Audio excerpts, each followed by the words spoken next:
So here we are, another After the Mic Drops episode where the coffee is drunk and the tea is spilt on all things podcast.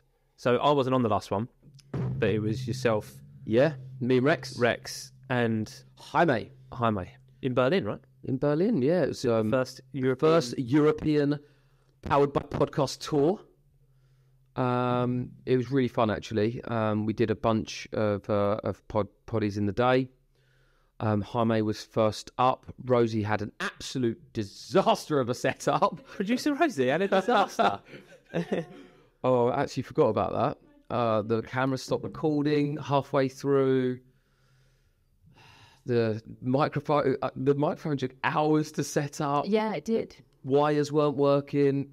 It's incredibly embarrassing. But having listened My to mate it, was waiting there for ages. No, that's not true. So long. That's not true. having listened to it though, it sounded like a good one. It was fantastic. Super He's got such a depth of experience. Yeah. And particularly, so we covered a range of topics like how to make better data-driven decisions. Yep. Which is probably applicable to everyone. Any business, in any team, in any in any field or industry, and then how you can collect that data and all that sort of stuff. That was probably more focused around TA, he managed a team through the Ukraine, the introduction of the war in Ukraine, and how they got people out and all that sort of stuff. So that was interesting. Obviously, he's currently working for a brand that makes sex toys. So, how does that impact? Any freebies? Some exchanges under the table, but we got into like how actually your brand impacts your hiring strategy, right? Like not just your brand, but like what your business does. Yeah. Software developers, he's had experience where some software developers don't necessarily want to contribute to that industry. Yeah, of course. I guess they can be moral reasons, religious reasons, all sorts, right? Or just like, when you go down the pub and it's like, what do you do? Oh, sell sex toys. Some people don't fancy that. Fine. Which is fair. But I think it'd be a quite good conversation starter, to be honest. He also said some people don't care. They're like, Yeah. I don't care, I'll just code. Well, when you think about it, it's just an e-store, right? So like Amazon, you can buy sex toys on Amazon, but you don't necessarily consider that a morally different perspective. So it's just an e-commerce site in reality, and a massive one as well, right? Huge. I think what he was telling us, I don't know whether this is in the podcast or before the podcast, but the brand's really interesting because Love Honey started off just selling, so they would buy sex toys, sell sex toys. Yeah. And now they've merged with the company that were manufacturing. Oh, really? So now they own the whole process. So really interesting business, actually. To be honest, as a brand, I think they've done quite a lot to legitimize is the wrong word. Maybe no. I'm saying they've done a lot to make the industry a lot more mainstream. Lots of TV ads. I think it doesn't feel seedy anymore. It feels just inclusive. Exactly. Yeah, is that the right word? Yeah, normalised. Normalised. Yeah. I don't like that word, but that's true. Normalised. Yeah, and I think that's any brand that can kind of shift the perception of an industry is. It's amazing. It's pretty impressive. So that was really interesting, and really enjoyed that. Jaime himself, he's one of those people, when you see someone over video so many times, and then you meet them, he's like a giant, isn't he? Oh, he's really? like 18 foot tall, but you never got that when you're on Google Meet. So that was really cool meeting him in person for the first time. What else did we talk about? I can't. The stuff around data was really interesting. And like I said, that I know it was kind of had a TA spin at the end. Yeah, but in terms of how to use data and the fact that a lot of businesses neglect data, like we've got it, we're surrounded by it all the time, but actually neglect to use it. It's kind of why would you? There's so much data sitting there. Yeah. Surely you can put that data to work. And it removes, particularly for us, as business owners, it removes the emotion. Yeah. And I think that's, when you're in the world of TA, when you're in he's the head of people, VP of people.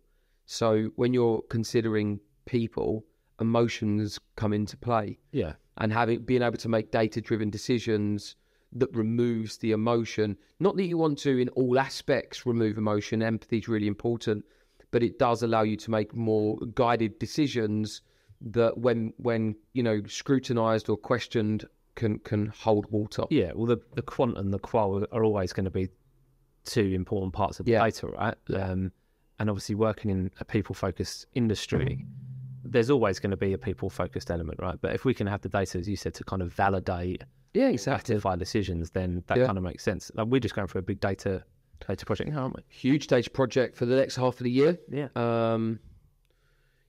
Purely because of that reason. We don't understand. We've got so much data in the business that we're not utilising or understanding enough of. That'll be a really interesting project to get stuck into for the next 6 months, I suppose. Can always give Jaime a bell if you need. Yeah, exactly. So do we know who's next on the? Who would be next? Ehab. Delivery Hero. Ehab from Delivery Hero. Really interesting guy. Yeah, really cool guy.